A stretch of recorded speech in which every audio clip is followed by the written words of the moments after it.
Hi, I'm Dixie Michelle, and we've made several videos along the line of building these 6 mandolins. Well, I've got one of them ready to put the back on. So that's this one here, and so I want to take this opportunity to show you the inside, because once the back goes on, you'll never see any of this again.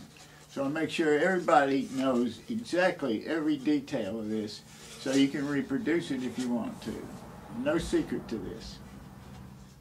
Okay, now this is my design, and it differs quite a bit from the way anybody else would make a mandolin.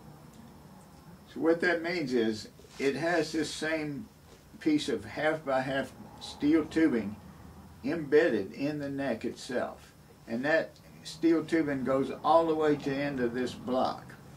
Here's the block, you can see that.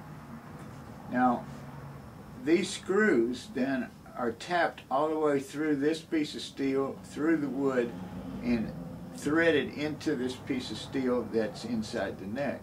So you have a very rigid structure right here. That then is carried by this half by half steel tubing all the way down to here, and it's trapped inside of a wood block glued to the side. The bracing itself has one brace that's directly under the bridge, going laterally across the mandolin.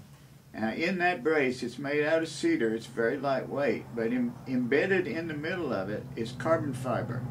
So this is a carbon fiber reinforced brace. This little brace is made from redwood, and it's no carbon fiber in it, but as you can see, it's very, very thin. So there's not very much brace in here.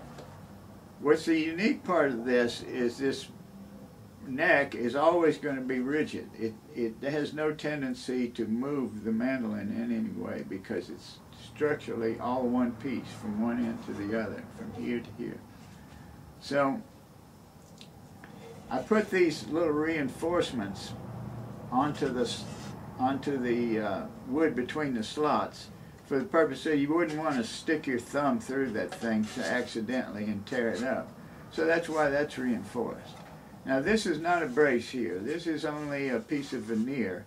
It's only glued to right under this to keep these little holes from splitting all the way into the top somehow. That could happen if you didn't have something like that on it.